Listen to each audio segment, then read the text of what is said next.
Hey, It's your hey, girl Liz, hey. and forever keeping it a bando with 416 and the city in collaboration with Hype Magazine. And on today we have the awesome, the manager. I'm gonna let him introduce himself, Mr. Gucci Desouza. Can you Hey, tell everybody. everybody who you are? How you doing, love? How y'all doing? How y'all doing out there? I am Gucci, and yes, that's the real name. We were smart to change a lot of stuff. Gucci, I've been in this music business since I was 16. I'm up there in age now, and I've dealt with damn near everybody in the 80s, from Run DMC, Public Enemy, Will Smith, Houdini. I've dealt with everybody. I've done business management for Orange Juice Jones, who had the biggest R&B single ever. I Saw You Walking in the Rain. We make that record the hottest record until this day. They say that record is the most popular record next to Michael Jackson Thriller. I've been business manager for Pac. When Pac left Digital Underground, he came to New York with me, and we became, hey, everything. We just I'm just a business person. I don't want to be nobody's road manager or manager. I just want to be the business guy that help you get to the top, because a lot of experience, and I get a lot of this business side growing up. Me, Dougie Fresh, because that's probably the most business person. Anybody that know him will tell you that man is on his game. And what else? I just call myself a vet in this. I got away from the music business when Pac died because I was tired of a lot of the question. I moved to Miami. When he died, I left Miami and I moved to the South, where no one knows me at the time. I lived the first 6 years peaceful in Memphis, Tennessee. Now, oh Lord, everybody and their mama trying to get me to listen. But I'm glad to come on here tonight. We've been trying to do this hookup since last week, and it was kind of my fault. I will never blame a pretty lady with a smile. So I had an award show this weekend, but now, today, I'm ready. Ask all your questions. I'm going to tell you whatever you want to know. If I know it, if it's something I want to answer, I will answer it. All right? Yes, thank you. So about this weekend, please tell us what the event was about and the accomplishments and award that you received. Okay. This weekend, if you go on a it's an award show called the Iconic Award in Memphis, Tennessee. And what we did, me and a friend, this is the third annual one, we put together an idea to do this award to do the awareness of the gun violence in Memphis. Because what people don't realize, gun violence everywhere, but to me, Memphis is out of hand. And I'm going to tell you the reason why. Memphis, Texas, Arkansas, I think is the only state. You're 18 years old, you can go buy a gun. But 18, you can't even buy a pack of cigarettes. So it's getting out of control. You got these young kids buying guns, doing all this nonsense. So we invite a lot of the victims, victim parents and stuff to the awards, and we, just tell them how much, we just appreciate them coming. We apologize, and I mean, we have everybody at this award this weekend. We had Lisa Ray, we had Instant, one that do Pinky. Um, we got Silk was there. We man, Kim Cole was there. It was so many people. If you do go on Facebook and you look up my friend Mike Dockery, you will see everybody was there. Because when I go to these shows, I'm not a big person to take pictures. My phone be sitting in my pocket. So a lot of people curse me out for that because they're like, dude, take pictures. But I'm to the point where I told people I ain't got to take no pictures because I know who I am. And people say it's bad that I don't do it. But, you know, the award show, it just meant a lot to me, though. We accomplished a lot. It was a great turnout. It was sold out at the Cannon Center. NLE Chopper, who's like the number one rapper right now in America. He was there. He got an award for all the good stuff he's doing in Memphis for the kids. He built a playground here in Memphis, and people are so evil. This man built a playground in one of the I would say the middle low class area, right? And do you know some people from another side of town came there and set the playground on fire? Mm. Yeah, the basketball. He put the rubber court. Yes, he just people are just so senseless here for no reason.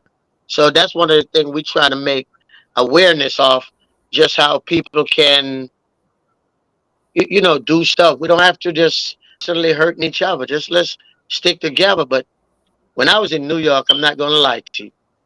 When I was in New York, I used to think people in the South stick together. No, no, you know. So, No. but I'm not gonna complain. I'm here, and I gotta do the best of it because my two kids are here. One of my son, he's a senior in high school, and he go to one of the top high school, East High School for basketball, which is like one of the top.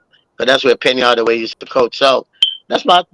But hey, can't do nothing about it. You're making the best of it. I'm making the best of it, baby. I'm making the best of it, and hey, just enjoying life, man. I've been in this music business so long. I've seen everything in the world. I've traveled. I've done everything, and now I'm just enjoying life because I'm not gonna lie. From the age of 16 to probably around 35, I probably was so tired of traveling. We used to have to do homeschool because we couldn't even go back to school. You know. After Mhm. that, that's when I went back to college part time in the evening time and got an accounting degree.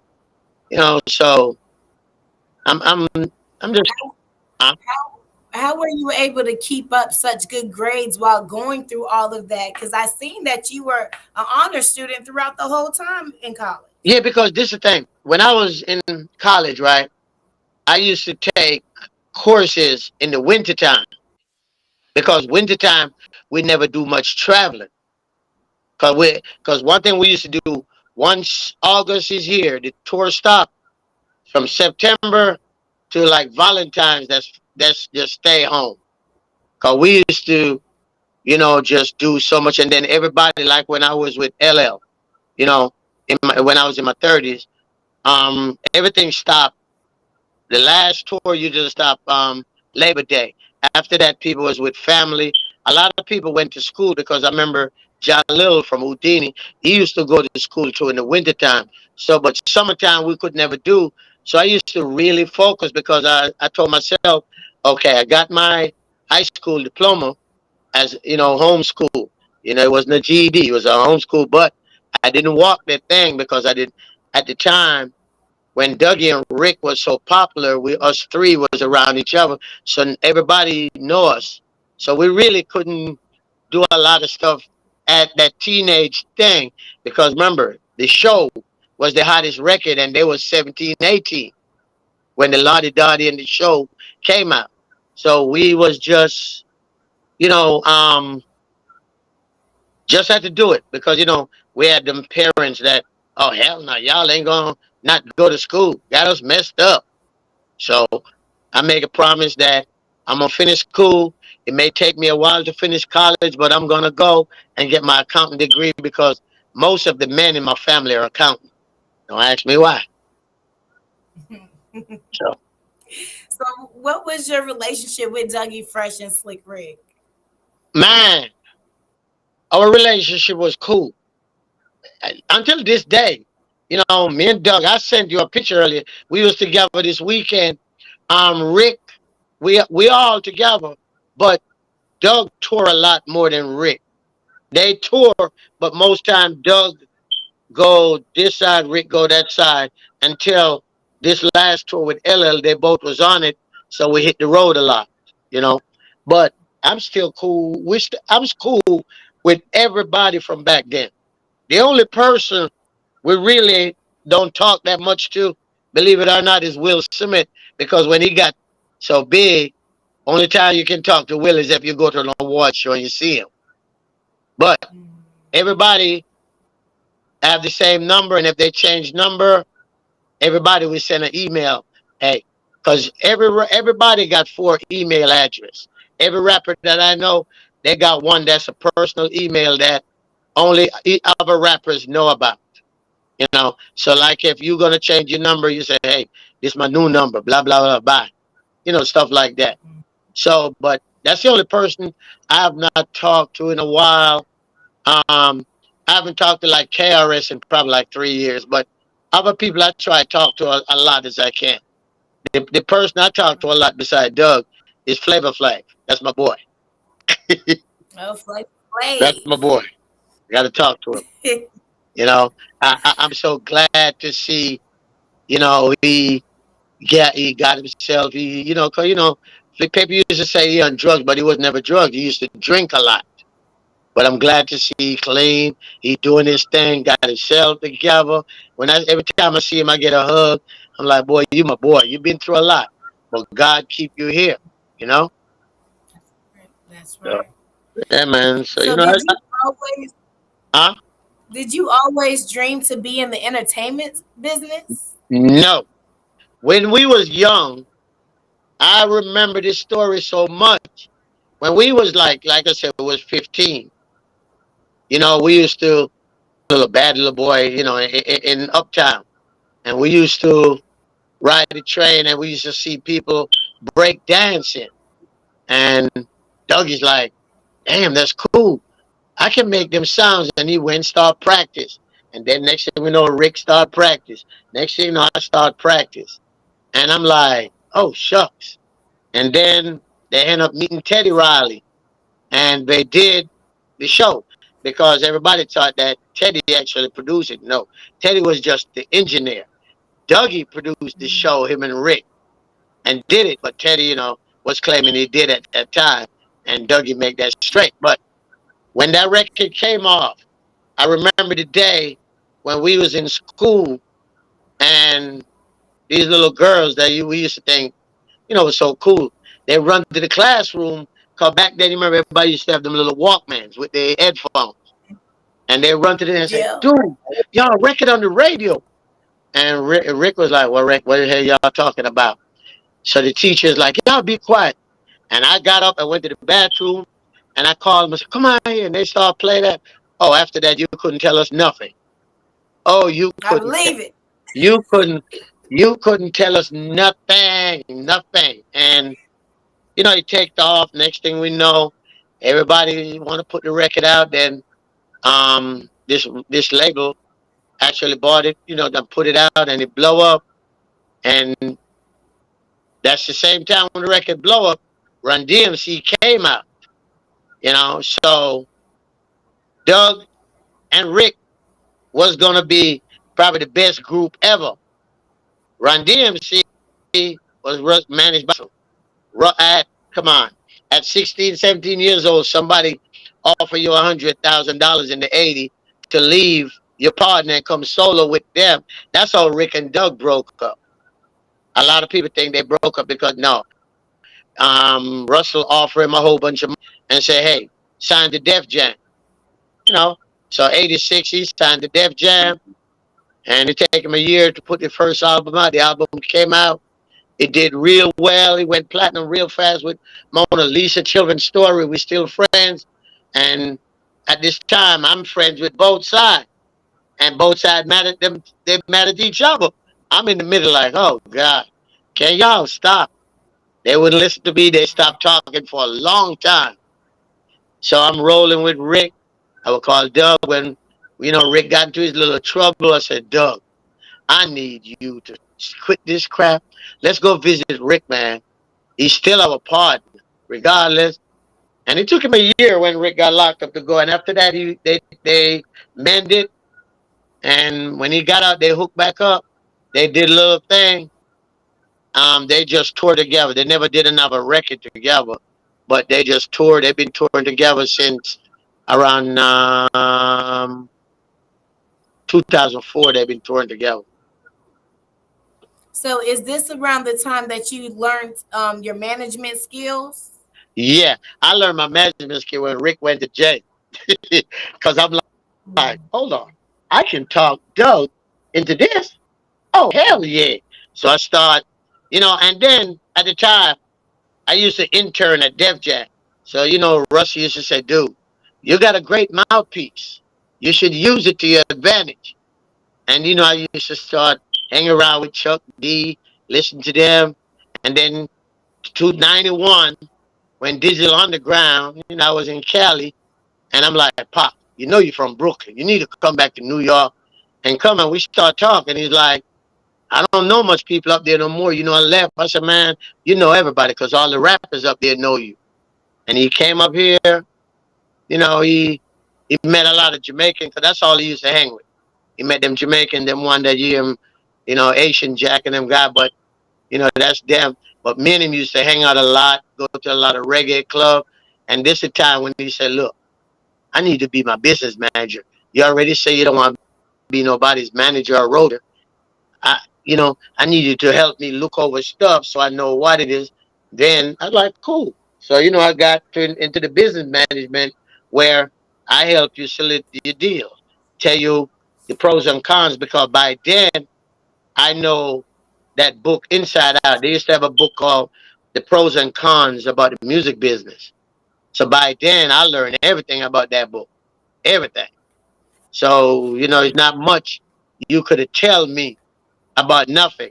It's just like, everybody think about people didn't even know that when a record label give you an advance, that's just a loan. I'm like, nah, we don't need no advance. Because that's one thing Rick, when he signed with Def Jam, we didn't take an advance. And I told him why. I said, if you take an advance, it's going to take you too long to get a paycheck because they got to get their money first. So I said, no, take no advance. Just let him he pay for the studio, the video, and marketing. That's going to be easily recouped because that's part of your publishing. So, you know, and that's when I got into it a lot, start deal with a lot of people. I mean, even from Ice Cube down, I started help a lot when he left, the whole West Coast and he came to the East Coast, was working with Ang Shockley when he did that album license, what's it, certified license, something like that. The first one he did solo. And after that, I just said, I like this. I like this lifestyle. I ain't got to babysit Yes. nobody because even in the 2000, I turned down, you know, before I go to 2000, after Pac, when Pac got shot. I mean, the day before when he got shot, if everybody remember, he always wear bulletproof vests. Mm-hmm. Always. If y'all go back and look when he signed with Death Row Code, when he was locked up, I'm the one got him the deal. I talked to Puffy first and said, hey, Pac got a appeal bond. It's 5 million. If you bond him out, he gonna give you five of them. He didn't want to do it. I went to Suge, and Suge just said, hell yeah, don't. After that, I didn't talk to him. Him and his lawyer, they make it happen. And he came out and he dissed. If you notice, he only dissed certain people on the West Coast because he was friends with Tretch. You never hear him talk about Tretch from Naughty by Nature. You never hear him talk about Nas. You never hear him talk about Rick. Never talk about Doug. He only talk about certain people because while he was locked up, certain people still go visit him, show him love. So the day like that day when he died, I was like, dude, put on your bulletproof vest because at the time everybody was in Vegas. He didn't want. He left with Suge and put on a vest because if you even remember when he came to New York for the MTV Award, he had on the bulletproof vest. You know, Right. right? And so he's just like me until this day. Anywhere I go, I'm not gonna lie, I put one on because bullets don't have no name. It You know, doesn't. So well, go ahead. no, you say after what? So after 27 years of the murder of Tupac and the police interest in Keefe D, you know, they said it stemmed from the Netflix series of him saying that he was in the passenger side. Right. Also, so what are your They, thoughts in regards what, what, to what, when I saw that, the first thing in my mind, I'm not gonna lie, I said bullshit. They know who did that shit from a long time ago because they had. You remember they arrested what's his name, the Orlando dude at first. Right. You I know, think that was his son. right? Hmm. They remember that, and they questioned him. They said he was a party of interest. So you know who he was with. They know all that. What it is, they're just trying to get some kind of closure. I was gonna look it up and see if it's election time in California. Maybe that's why they did it because come on, man. Everybody know. Because he has No, been talking about it for a while that right. he was there, Yeah. that he may Yeah. know something, but just keep it to the street code, like hey, Man. somebody was in the back seat. Right. I mean, you said you was there when the person in the street, right? And this is bullshit that I didn't buy. Okay, it took you 4 years to go arrest him in Vegas. If me and you riding and I pull the trigger, you getting arrested for murder. So why they didn't go get him till now?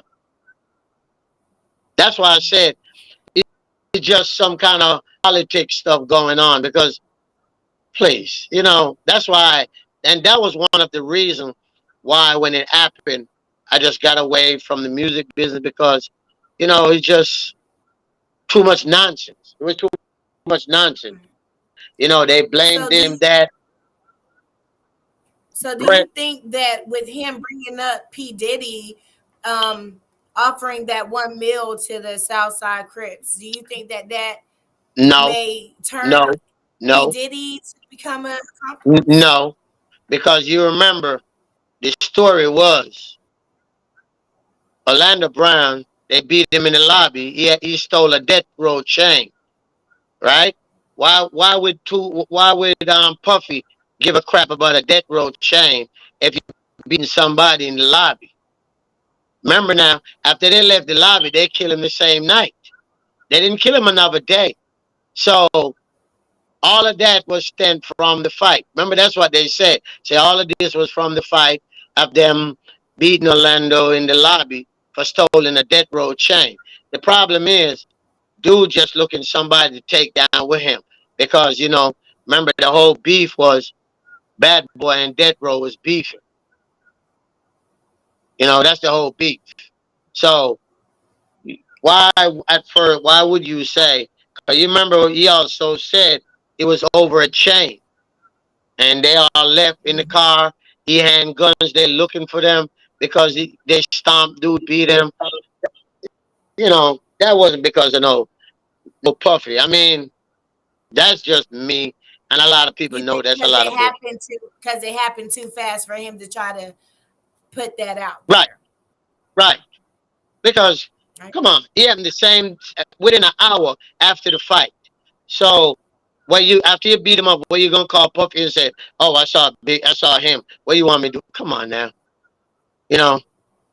Dude, he claimed it was a street code, right? But why, if you're not a snitch, why you saying Puffy pay you to do it?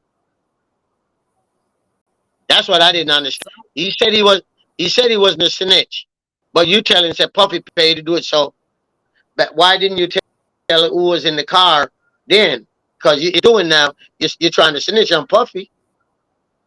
So what's the difference? mhm. Why? Because your old ass got caught up now, ain't gonna see daylights no more. Uh, so you're trying to bring somebody down with you.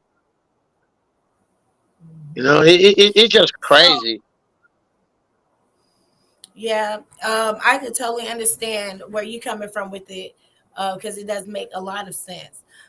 So you had a couple of artists involved in legal issues, like R. Kelly. Is R. Kelly someone that you managed as well? I didn't manage Rob, but we was good friends. I helped him with a lot of stuff. I'm actually working on the real documentary to show people the value and the lies because he was found guilty in New York, but New York case was so corrupt that it was pitiful. If anybody go back, well, I know y'all ain't gonna buy the transcript, but when you go back, you see the whole thing in New York case. First of all, the judge was corrupt because you got to remember the Me Too movement is who brought this in R. Kelly, right? The judge is part of the Me Too movement. So how she didn't excuse herself, right? Then, everybody's saying about young girls, this, that, right? But I got every transcript. I paid $5,000 for the New York transcript, $5,000 for the Chicago transcript because so much. And in those transcripts, there was no girl under 17 years old. Every girl, I was 17. And people got to remember, R. Kelly was 24. All this case is 30 years old. Come on, in America, how many dudes 24 and talk to 17-year-old girl? They act like R. Kelly is the first person to do it. The problem with R. Kelly's situation is R. Kelly never had real people around him to keep a lot of stuff. Everything happened. Everybody quick to say pay that person, like the Michael Jackson situation. You know, when 2019 when this happened, 2017 R. Kelly was worth 150 million. At 2019, R. Kelly worth 10 million. Where all his money went, right? And if you go back and you look at a lot of stuff, it's all over the internet. R. Kelly got in jail because of his master. Ain't nobody give a crap about none of these black girls. Let's just be real. R. Kelly master is worth $1.9 billion. Michael Jackson is worth 1.5. R. Kelly, every album he put out had 5 hits. He got the highest masters as any black artist. Michael Jackson is the only one got more hit. If you go look it up, you're gonna see how much hits he got. So by him go to federal jail, he can't get no money from none of his masters. Cause when you in Fed, you can't. But the Chicago case was better than the New York because it show a lot of lies. Girl, they brought the one that claimed she was on the tape, right? She said I was on the tape, but I was having threesome with his wife. She didn't even say R. Kelly. She said with his wife, right? But she said, yeah, Sparkles introduced me to Rob. I was 16. I didn't start mess with him till I was 17, right? And Sparkle told me to sit in his lap and rub his head and call him daddy. So what you call that's in the transcript. I got the transcript. That sounds like a setup, you know? And so I am actually going to make a documentary on the Chicago case because the Chicago case was so real. Even the judge said it. The judge said this whole case is bullshit. He said, Mr. Kelly, you would walk out of my courtroom right now, although they found you guilty of the lesser charge, right? You'd have walked out of my courthouse because the judge said his sentence carried 20. I'm suspending 19, and you get 1. But New York case is what's gonna hold you, and the whole New York case, I hope you appeal it because it was bullshit. Because the 2 girls he was living with in Chicago, they was over 18, so there was no minor thing. And even the girl on the stand said, "My mama told me to tell him I was 18." So why the mama not locked up? If you were 17, right? But this is the thing what a lot of people don't realize. In different states, it's different age. The only reason why the feds pick up the case because the Fed case is 18. So now in Chicago, it's 17 is good in Chicago. But once she got on the tour bus traveling with him across state line, that's why the feds pick it up. Because at first, the feds didn't want it until Azriel said when she went to New York the first time, she was 17, but they never slept. Her mom went with her. And I'm like, okay, the mom went with her. So how is he getting, you know, the manhack? They got a thing called the manhack. If you look it up, R. Kelly is the second person in American history to get the manhack. The first person was 100 years ago. And it was another black man. The black man that, what's his name? He was a boxer way back in the days before Joe Lou. If you look it up, it will show you. So black man got it because he was taking white girls with him across state line. So, you know, it's just crazy, and everybody want to label R. Kelly this, R. Kelly that. But nobody can find one girl that was supposed to be 13, 12, 14, or 15. Mm. None. Lisa Van whatever, the one that claimed R. Kelly gave her herpes, right? She was 25 when they met, but she's suing him for sexual abuse.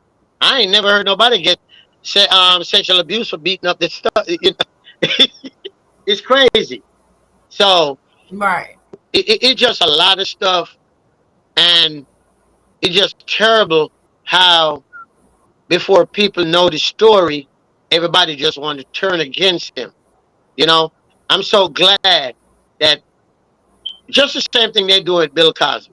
You got people coming out 60 years later claim he drugged him.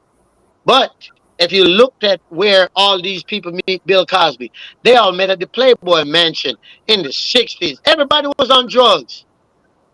Everybody was on drugs at the Playboy Mansion in the 60s, 70s. I'm like, whoa. But everybody want to think. So what Bill Cosby did when he got out of jail, he did something for Robert that I thought everybody think the greatest. That lawyer lady that got Bill Cosby out of jail, that's R. Kelly lawyer now. And she told Robert, guarantee you next year you're walking out of jail. Yeah. So with everybody that, because a lot of people are invested into a lot of the celebrities' personal life.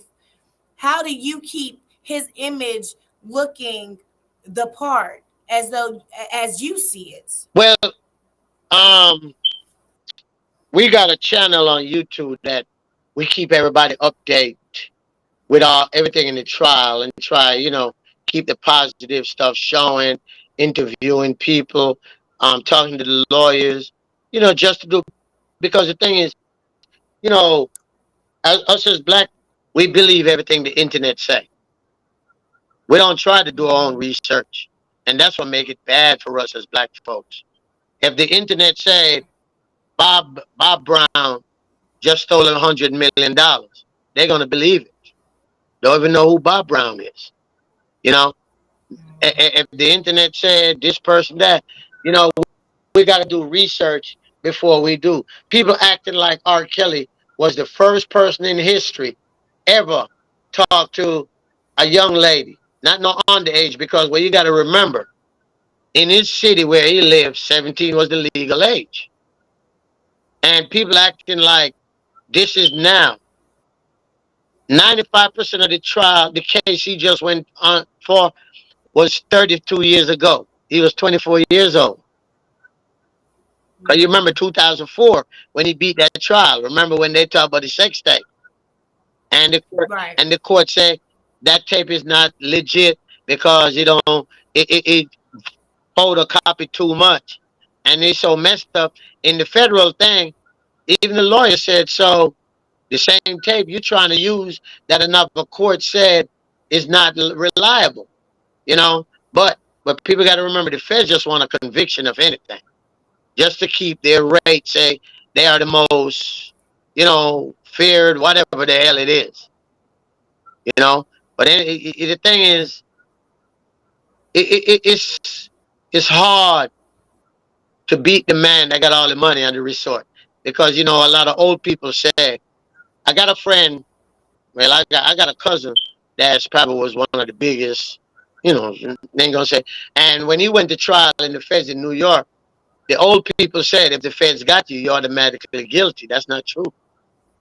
The feds do some of the sloppiest work because all they do is just get all the evidence from the state and just put this stuff together, you know?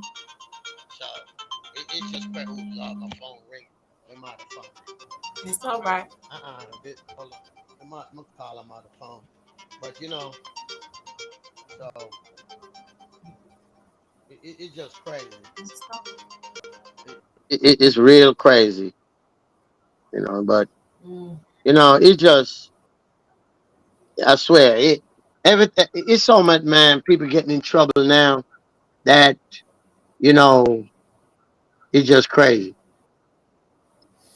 So, what would you tell any artist coming up and that is trying to get to the elite stages like Tupac or R. Kelly, what advice would you give them?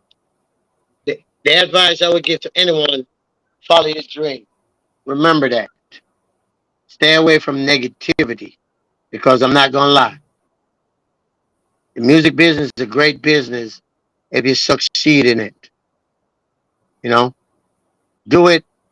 Do it with the love from your heart.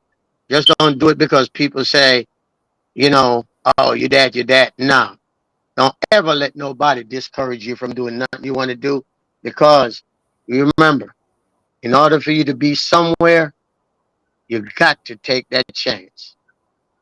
Even if you're going to college to be a doctor, you're taking a chance to stay in school for 6, 7 years. So don't ever give up on whatever you want to do. You know, it's a good lifestyle. Everything is good. But the main thing you got to remember, one thing I'm gonna tell you: if you do make it big, don't take your homeboy from the neighborhood to run your business. Don't. Get you someone with book sense. That's why I'm just gonna call you Gucci. No, but no, but for real.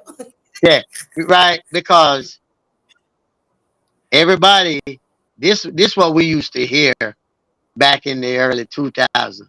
The music business is like the dope business. No, it's not. No, it's not. Mm. Dope business, you ain't got to have no damn book sense. Just know how to count. This business right here, oh my God, baby, it's pros and it's cons. What are some of the pros and cons? The pros to this business is no read a lot. That's the pros to me. Read a lot. Go to the bookstore, get a book called Music Business 101. The pros and cons of the music business. Because the first thing you got to remember, a record label job is not to look out for you. So don't be like everybody saying the record label cheating me. No, you cheating yourself, because guess what? You didn't go get a lawyer to review that contract you got, to make correction, to do everything. Because just like if you got a business and you hire someone, you hiring them, but you looking out for yourself. You're not gonna go pay them the same money you make it, right? Mhm. So Mhm. always, always, if you get a contract, call a lawyer. Even if they said, give me $1,000 to look over this contract, that will be the best $1,000 you spend in your life, because later on it won't come back and bite you up your ass. Because why do you think people like TLC, they claim that they cry broke? Tony Braxton, because when they got that deal with Babyface, they let Babyface say, "Oh, this is the deal. This is what it's gonna do." No, take your time out. Get a lawyer. Review it. Let them explain to you, because there are gonna be words in that contract you don't even understand. Like the point systems, with publishing, the point system with record sale. A lot of that stuff is gonna be new to you. So you need to get an entertainment lawyer, just to review it. I don't know what they charge. Back then, I got the same entertainment lawyer for 25 years. So, I'm good. He's an older guy. Everybody in the damn business damn near use this dude. But get one, review, okay? Then All right. the con to this business, everybody's not your friend, okay? Everybody's not your friend. I promise you, everybody's not your friend. I see that too many times. You got people around you just to be leeching. Then you leave, they're talking about your back, behind your back, and they're telling people your business. Choose your friend wisely. Okay? Choose your friend wisely. And the next step is the main thing. If any of you guys are close with your mom that's trying to rap, buy my mom that book. Let her be a business manager, because one thing, the way most men love their mom, mom will never rob you. Mom will never That's right. rock for real. Thank you. You know, Can you tell everybody where they can find you at? I am Find your on social media? I am on Facebook. Gucci Desouza, Gucci. Last name Desouza. I'm on Facebook mostly because I'm not a big Instagram page. I'm gonna tell you why. I call Instagram the online strip club. Not the online strip club. Yes, because you go I online. think so You go online. All you see is booties everywhere. I'm like, oh my god, what the hell? Right now, too. Twitter. I will be on Twitter because sometimes I go on Twitter, go do Twitter war with somebody I know. So once but Facebook, you would catch me mostly because most of my friends and associates from overseas are on Facebook. So I do a lot of Facebook. I'm not a big Instagram, but Twitter I will mess with. As you say that, I gotta go check my Twitter. I haven't checked it in 2 months. Damn, that's bad. I am glad that I had the chance to meet you. Same here. Um, I'm coming to your city, I think, next month. okay, so we definitely gonna have to link in. Yeah, I'm coming. I'm actually, I think Doug is down there next month. Who the hell is all these people? God damn. Doug is down there next month. So I'm trying to tell him I'm probably going to end up coming with him because I need a break. I need a I know break. that's right. I'm so tired. Well, No, go I ahead. can imagine. No, I Man, can imagine that you tired needing a break. you're bad, bad. I swear. I went on vacation a month ago and went on vacation working. I'm like, what? I'm like, what the hell? Between my kids, I think my kids though they keep me active. That's who keep me active. Y'all gotta excuse me. I'm taking clothes, putting them in my washer.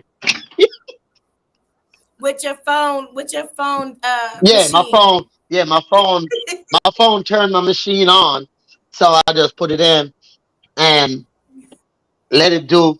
Cause my daughter, she's spending the night and she got no school clothes for tomorrow. So she said, "Daddy, can you wash the clothes, please?"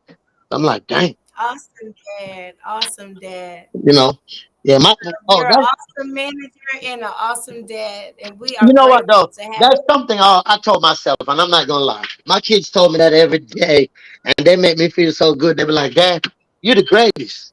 You know, my son's 17, about to be 18, and he tell me that a lot, and that's what make me feel so good for a teenage boy. Just to say that.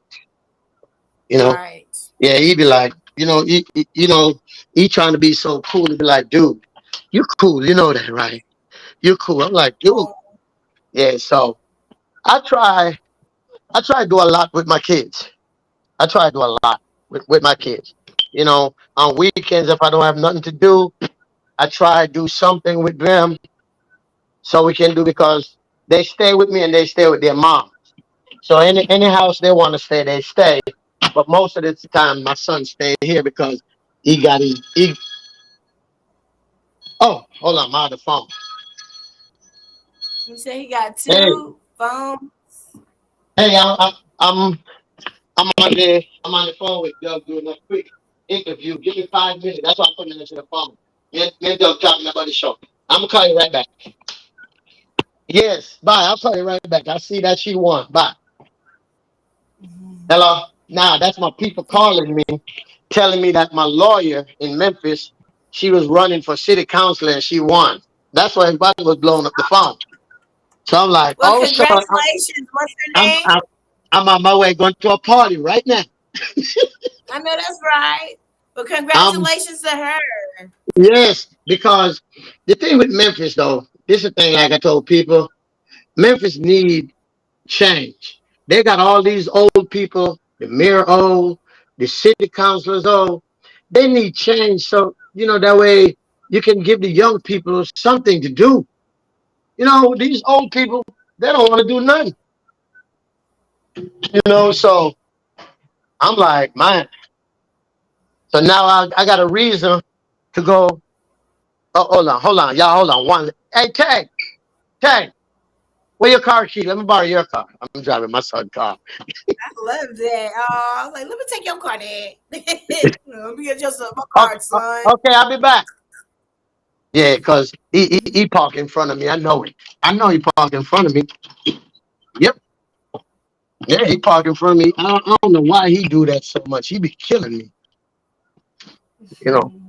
But yeah, my kids, man, they mean everything to me. I don't know, but they mean everything, and I appreciate you so much tonight. I want to do this again. We will. To be exact, this is what we need to do. We talk about it. Let's come up with some more plans, and I probably can also invite another guest. So we have three guests. I probably could invite Orange Juice Jones or Doug, Oh somebody. yes, Yeah, and that'll be nice. I'm excited. yeah, and we do it, and we just go from there. Go from there. Well, that sounds like a plan. Yeah, we definitely can do that. I got no issue. You see me outside. Hold on here. Right. I'm trying to. I know. Can y'all? Oh Lord, it's so dark. I'm walking. I'm walking to It one of is the. bad dog. Yes. What the hell? Where's the lights? Damn, my lights ain't come on.